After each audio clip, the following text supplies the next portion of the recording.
नमस्कार। Easy learning tree junior में आपका स्वागत है। आज सुनिए मुंशी प्रेमचंद्र की कहानी नशा। ईश्वरी एक बड़े जमींदार का लड़का था और मैं गरीब क्लर्क का, जिसके पास मेहनत मजदूरी के सिवा और कोई जायदाद न थी। हम दोनों में परस्पर बहसें होती रहती थी। मैं जमींदारी की बुराई करता, उन्हें हिंसक पशु और खून चूसने वाले जोंक और वृक्षों की चोटी पर फूलने वाला बंजा कहता। वह जमींदारों का पक्ष लेता, पर स्वभावतः उसका पहलू कुछ कमजोर होता था, क्योंकि उसके पास जमींदारों के अनुकूल कोई दलील न थी।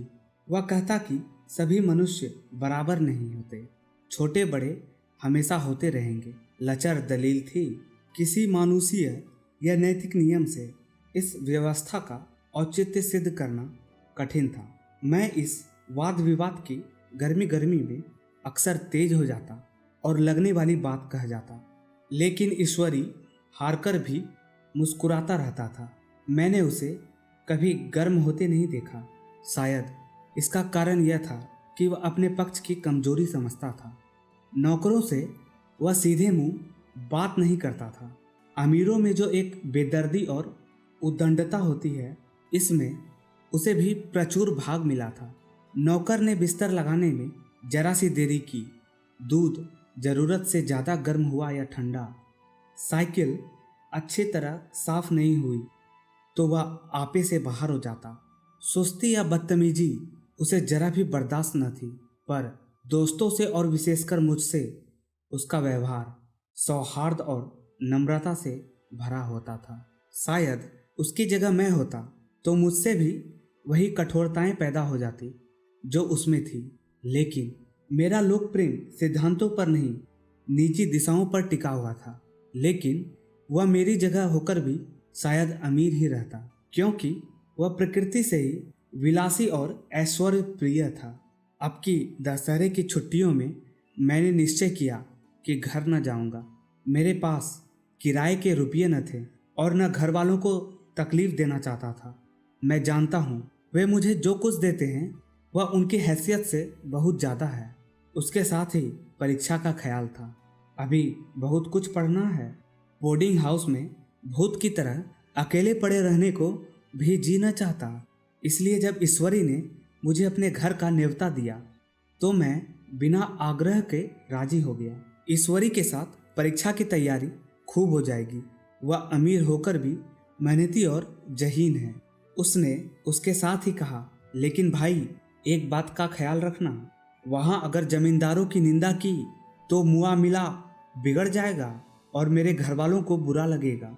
वह लोग तो असामियों पर इसी दावे से शासन करते हैं कि ईश्वर ने असामियों को उनकी सेवा के लिए ही पैदा किया है। असामी में कोई मौलिक भेद नहीं है तो जमींदारों का कहीं पता न लगे। मैंने कहा, तो क्या तुम समझते हो मैं वहाँ जाकर कुछ और हो जाऊँगा? हाँ, मैं तो यही समझता हूँ। तुम गलत समझते हो। ईश्वरी ने इसका जवाब न दिया। कदाचित उसने इस मामले को मेरे विवेक पर छोड़ दिया और बहुत अच्छा किया। अगर वह अपनी बात पर अड़ता तो मैं भी जिद पकड़ लेता। सेकंड क्लास तो क्या, मैंने कभी इंटर क्लास में भी सफ़र न किया था। अब की सेकंड क्लास में सफ़र का सौभाग्य प्राइज हुआ।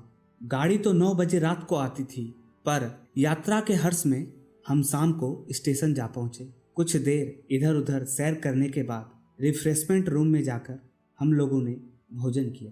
मेरी वेशभूषा और रंग ढंग से पारखी खानसामों को यह पहचानने में देर न लगती कि मालिक कौन है और पिछलग्गू कौन। लेकिन न जाने क्यों मुझे उनकी गुस्ताखी बुरी लग रही थी। पैसे ईश्वरी की जेब से गए। शायद मेरे पिता को जो वेतन मिलता है उससे ज़्यादा इन खानसामों को इनाम इराक में मिल जाते हैं। एक अठन्नी तो चलते समय ईश्वर ही ने दी, फिर भी मैं उन सबों से उसी तत्परता और विनय की अपेक्षा करता था जिससे वे ईश्वरी की सेवा कर रहे थे। क्यों, ईश्वरी के हुक्म पर सब के सब दौड़ते हैं, लेकिन मैं कोई चीज़ मांगता हूँ तो उतना उत्साह नहीं दिखाते। मुझे भोजन में कुछ स्वाद न मिला। यह भेद मेरे ध्यान को संपूर्ण रूप से अपनी ओर खींचे हुए था। गाड़ी आई, हम दोनों सवार हुए। खानसामों ने ईश्वरी को सलाम किया मेरी ओर देखा भी नहीं। ईश्वरी ने कहा, कितने तमीजदार हैं ये सब, एक हमारे नौकर हैं कि कोई काम करने का ढंग नहीं। मैंने खट्टे मन से कहा, इसी तरह अगर तुम अपने नौकरों को भी 8 आने रोज इनाम दिया करो तो शायद इनसे भी ज्यादा तमीजदार हो जाएंगे। तो क्या तुम समझते हो यह सब केवल इनाम के लालच से इतना अदब करते हैं? जी नहीं, कदापि नहीं। तमीज और अदब तो इनके रक्त में मिल गया है। गाड़ी चली। डाक थी। प्रयाग से चली तो प्रतापगढ़ जाकर रुकी। एक आदमी ने हमारा कमरा खोला। मैं तुरंत चिल्ला उठा, दूसरा दर्जा है, सेकेंड क्लास है। उस मुसाफिर ने डब्बे के अंदर आकर मेरी ओर एक विचित्र उपेक्षा की दृष्टि से देखकर कहा, जी हाँ, सेवक इतना समझाता है और बीच वाले बर्थडे पर बैठ गया। मुझे कितनी लज्जा आई कह नहीं सकता। भोर होते होते हम लोग मुरादाबाद स्टेशन पहुंचे। स्टेशन पर कई आदमी हमारा स्वागत करने के लिए खड़े थे। 5 बेगारों ने हमारा लगेज उठाया। दोनों भद्र पुरुष पीछे पीछे चले। एक मुसलमान था, रियासत अली, दूसरा ब्राह्मण था, राम हरख। दोनों ने मेरी ओर परिचित नेत्रों से देखा, मानो कह रहे हैं, तुम कौवे होकर हंस के साथ कैसे? रियासत अली ने ईश्वरी से पूछा, यह बाबू साहब क्या आपके साथ पढ़ते हैं? ईश्वरी ने जवाब दिया, हाँ, साथ पढ़ते भी हैं और साथ रहते भी हैं। यूँ कहिए कि आप ही की बदौलत में इलाहाबाद पढ़ा हुआ हूँ, नहीं कब का लखनऊ चला जाता। अब कि मैं इन्हें घसीट लाया। इनके घर से कई तार आ चुके थे मगर मैंने इनकारी जवाब दिलवा दिए। आखिरी तार तो अर्जेंट था जिसकी फीस 4 आने प्रति शब्द है, पर यहाँ से उसका भी जवाब इनकारी ही था। दोनों सज्जनों ने मेरी ओर चकित नेत्रों से देखा, आतंकित हो जाने की चेष्टा करते जान पड़े। रियासत अली ने अर्धशंका के स्वर में कहा, लेकिन आप बड़े सादे लिबास में रहते हैं। ईश्वरी ने शंका निवारण की, महात्मा गांधी के भक्त हैं साहब, खादी के सिवा कुछ पहनते ही नहीं, पुराने सारे कपड़े जला डालें। यो कहा कि राजा हैं, 2.5 लाख सालाना की रियासत है, पर आपकी सूरत देखो तो मालूम होता है अभी अनाथालय से पकड़कर लाए हैं। राम हरख बोले, अमीरों का ऐसा स्वभाव बहुत कम देखने में आता है, कोई भांप ही नहीं सकता। रियासत अली ने समर्थन किया, आपने महाराजा चांगली को देखा होता तो दांतों तले उंगली दबाते। एक गाढ़े की मिर्जई और चमरौंधे जूते पहने बाजारों में घुमा करते थे। सुनते हैं एक बार बेगार में पकड़े गए थे और उन्हीं ने 10 लाख से कॉलेज खोल दिया। मैं मन में कटा जा रहा था, पर न जाने क्या बात थी कि यह सफ़ेद झूठ उस वक्त मुझे हास्यास्पद न जान पड़ा। उसके प्रत्येक वाक्य के साथ मानो मैं उस कल्पित वैभव के समीपतर आता जाता था। मैं सहसवार नहीं हूँ। हाँ, लड़कपन में कई बार लद्दू घोड़े पर सवार हुआ हूँ। यहाँ देखो तो 2 कलारास घोड़े हमारे लिए तैयार खड़े थे। मेरी तो जान ही निकल गई। सवार तो हुआ पर बोटियां कांप रही थी। मैंने चेहरे पर सिकन न पड़ने दिया। घोड़े को ईश्वरी के पीछे डाल दिया। खैरियत यह हुई कि ईश्वरी ने घोड़े को तेज न किया, वरना शायद मैं हाथ पांव तोड़वा कर लौटता। संभव है ईश्वरी ने समझ लिया हो यह कितने पानी में है। ईश्वरी का घर क्या था? किला था, इमाम बाड़े का सा फाटक। द्वार पर पहरेदार टहलता हुआ, नौकरों का कोई हिसाब नहीं, एक हाथी बंधा हुआ।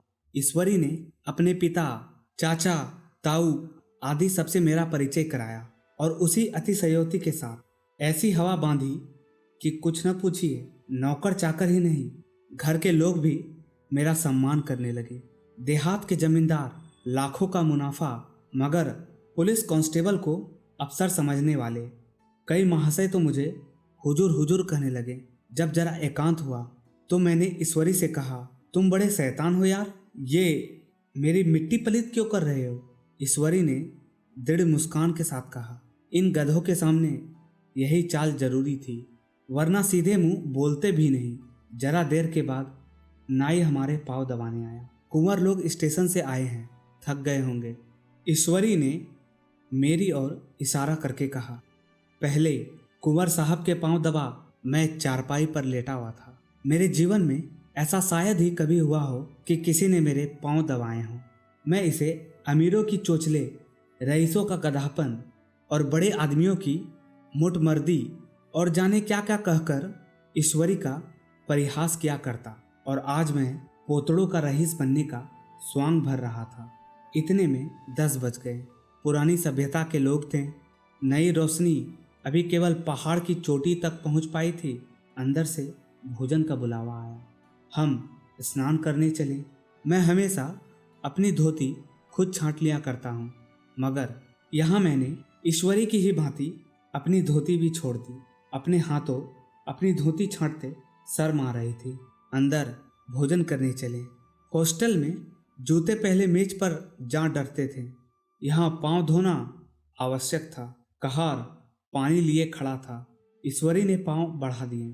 कहार ने उसके पांव धोए। मैंने भी पांव बढ़ा दिए। कहार ने मेरे पांव भी धोए। मेरा यह विचार न जाने कहाँ चला गया था। सोचा था वहाँ देहात में एकाग्र होकर खूब पढ़ेंगे, पर यहाँ सारा दिन सैर सपाटे में कट जाता था। कहीं नदी के बजरे पर सैर कर रहे हैं, कहीं मछलियों या चिड़ियों का शिकार खेल रहे हैं, कहीं पहलवानों की कुश्ती देख रहे हैं, कहीं शतरंज पर जमे हैं। ईश्वरी खूब अंडे मंगवाता और कमरे में स्टोव पर आमलेट बनते। नौकरों का एक जत्था हमेशा घेरे रहता। अपने हाथ पांव हिलाने की कोई जरूरत नहीं, केवल जबान हिला देना काफी है। नहाने बैठो तो आदमी नहलाने को हाजिर, लेटो तो आदमी पंखा झेलने को खड़े। महात्मा गांधी का कुंवर चेला मशहूर था। भीतर से बाहर तक मेरी धाक थी। नाश्ते में जरा भी देर न होने पाए, कहीं कुंवर साहब नाराज न हो जाए, बिछावन ठीक समय पर लग जाए। कुंवर साहब के सोने का समय आ गया। मैं ईश्वरी से भी ज्यादा नाजुक दिमाग बन गया था, या बनने पर मजबूर किया गया था। ईश्वरी अपने हाथ से बिस्तर बिछा ले, लेकिन कुंवर मेहमान अपने हाथों कैसे अपना बिछावन बिछा सकते हैं? उनकी महानता में बट लग जाएगा। एक दिन सचमुच यही बात हो गई। ईश्वरी घर में था। शायद अपनी माता से कुछ बातचीत करने में देर हो गई। यहाँ 10 बज गए। मेरी आंखें नींद से झपक रही थी, मगर बिस्तर कैसे लगाऊं? कुंवर जो ठहरा, कोई 11:30 बजे महारा आया। बड़ा मुंह लगा नौकर था। घर के धंधों में मेरा बिस्तर लगाने की उसे सूझ ही नहीं रही। अब जो याद आई तो भागा हुआ आया। मैंने ऐसी डांट बताई कि उसने भी याद किया होगा। ईश्वरी मेरी डांट सुनकर बाहर निकल आया और बोला, तुमने बहुत अच्छा किया। यह सब हरामखोर इसी व्यवहार के योग्य हैं। इसी तरह ईश्वरी एक दिन एक जगह दावत में गया हुआ था। शाम हो गई, मगर लैंप मेज पर रखा हुआ था। दिया सलाई भी थी, लेकिन ईश्वरी खुद कभी लैंप नहीं जलाता था। फिर कुंवर साहब कैसे जलाएं? मैं झुंझला रहा था। समाचार पत्र आया रखा हुआ था। जी उधर लगा हुआ था, पर लैंप नदारद। देवयोग से उसी वक्त मुंशी रियासत अली आ निकले। मैं उन्हीं पर उबल पड़ा। ऐसी फटकार बताई कि बेचारा उल्लू हो गया। तुम लोगों को इतनी फिक्र भी नहीं कि लैंप तो जलवा दो। मालूम नहीं ऐसे कामचोर आदमियों का यहाँ गुजर कैसे होता है। मेरे यहाँ घंटे भर निर्वाह न हो। रियासत अली ने कांपते हुए हाथों से लैंप जला दिया। वहाँ एक ठाकुर अक्सर आया करता था। कुछ मनचला आदमी था। महात्मा गांधी का परम भक्त। मुझे महात्मा जी का चेला समझकर मेरा बड़ा लिहाज करता था। वह मुझसे कुछ पूछते संकोच करता था। एक दिन मुझे अकेला देखकर आया और हाथ बांधकर बोला, सरकार तो गांधी बाबा के चेले हैं ना। लोग कहते हैं कि यह सुराज हो जाएगा तो जमींदार न रहेंगे। मैंने शान जमाई। जमींदारों के रहने की जरूरत ही क्या है? यह लोग गरीबों का खून चूसने के सिवा और क्या करते हैं? ठाकुर ने फिर पूछा, तो क्यों सरकार, सब जमींदारों की जमीन छीन ली जाएगी? मैंने कहा, बहुत से लोग तो खुशी से दे देंगे। जो लोग खुशी से न देंगे उनकी जमीन छीननी ही पड़ेगी। हम लोग तो तैयार बैठे हुए हैं। ज्यों ही स्वराज्य हुआ अपने इलाके आसामियों के नाम हिबा कर देंगे। मैं कुर्सी पर पांव लटकाए बैठा था। ठाकुर मेरे पांव दबाने लगा। फिर बोला, आजकल जमींदार लोग बड़ा जुल्म करते हैं सरकार। हमें भी हुजूर अपने इलाके में थोड़ी सी जमीन दे दें तो चलकर वहीं आपकी सेवा में रहें। मैंने कहा, अभी तो मेरा कोई अख्तियार नहीं है भाई, लेकिन जो ही अख्तियार मिला मैं सबसे पहले तुम्हें बुलाऊंगा। तुम्हें मोटर ड्राइवरी सिखाकर अपना ड्राइवर बना लूंगा। सुना, उस दिन ठाकुर ने खूब भांग पी ली और अपनी स्त्री को खूब पीटा और गांव महाजन से लड़ने पर तैयार हो गया। छुट्टी इस तरह तमाम हुई और हम फिर प्रयाग चले। गांव के बहुत से लोग हम लोगों को पहुंचाने आए। ठाकुर तो हमारे साथ स्टेशन तक आया। मैंने भी अपना पाठ खूब सफाई से खेला और अपनी कुबेरोचित विनय और देववत की मोहर हर एक हृदय पर लगा दी। जी तो चाहता था हर एक नौकर को अच्छा इनाम दूं, लेकिन वह सामर्थ्य कहाँ थी। वापसी टिकट था ही, केवल गाड़ी में बैठना था, पर गाड़ी गई तो ठसाठस भरी हुई। दुर्गा पूजा की छुट्टियां भोगकर सभी लोग लौट रहे थे। सेकंड क्लास में तिल रखने की जगह नहीं। इंटरव्यू क्लास की हालत उससे भी बदतर। यह आखिरी गाड़ी थी, किसी तरह रुक न सकते थे। बड़ी मुश्किल से तीसरे दर्जे में जगह मिली। हमारे ऐश्वर्य ने वहाँ अपना रंग जमा लिया, मगर मुझे उसमें बैठना बुरा लग रहा था। आए थे आराम से लेटे लेटे, जा रहे थे सुकड़े हुए। पहलू बदलने की भी जगह न थी। कई आदमी पढ़े लिखे भी थे। वे आपस में अंग्रेजी राज्य की तारीफ करते जा रहे थे। एक महाशय बोले, ऐसा न्याय तो किसी राज्य में नहीं देखा। छोटे बड़े सब बराबर। राजा भी किसी पर अन्याय करे तो अदालत उसकी गर्दन दबा देती है। दूसरे सज्जन ने समर्थन किया, अरे साहब, आप खुद बादशाह पर दावा कर सकते हैं, अदालत में बादशाह पर डिग्री हो जाती है। एक आदमी जिसकी पीठ पर बड़ा गट्ठर बांधा था, कलकत्ते जा रहा था। कहीं गठरी रखने की जगह न मिलती थी, पीठ पर बांधे हुए था। इससे बेचैन होकर बार बार द्वार पर खड़ा हो जाता। मैं द्वार के पास ही बैठा हुआ था। उसका बार बार मेरे मुंह को अपनी गठरी से रगड़ना मुझे बहुत बुरा लग रहा था। एक तो हवा यूं ही कम थी, दूसरे उस गवार का आकर मेरे मुंह पर खड़ा हो जाना मानो मेरा गला दबाना था। मैं कुछ देर तक जब्त किए बैठा रहा। एकाएक मुझे क्रोध आ गया। मैंने उसे पकड़कर पीछे ढकेल दिया और 2 तमाचे जोर से लगाए। उसने आंखें निकालकर कहा, क्यों मारते हो बाबूजी? हमने भी किराया दिया है। मैंने उठकर 2-3 तमाचे और जड़ दिए। गाड़ी में तूफान आ गया। चारों ओर से मुझ पर बौछार पड़ने लगी। अगर इतने नाजुक मिजाज हो तो अव्वल दर्जे में क्यों नहीं बैठते? कोई बड़ा आदमी होगा तो अपने घर का होगा। मुझे इस तरह मारते तो दिखा देता। क्या कसूर किया था बेचारे ने? गाड़ी में सांस लेने की जगह नहीं। खिड़की पर जरा सांस लेने खड़ा हो गया तो उस पर इतना क्रोध। अमीर होकर क्या आदमी अपनी इंसानियत बिल्कुल खो देता है? यह भी अंग्रेजी राज है जिसका आप बखान कर रहे थे। एक ग्रामीण बोला, दफ्तर माँ घुस पावत नहीं, उस पर इतना मिजाज। ईश्वरी ने अंग्रेजी में कहा, what an idiot you are बियर। और मेरा नशा अब कुछ कुछ उतरता हुआ मालूम होता था। अभी आप सुन रहे थे मुंशी प्रेमचंद्र की लिखी कहानी नशा।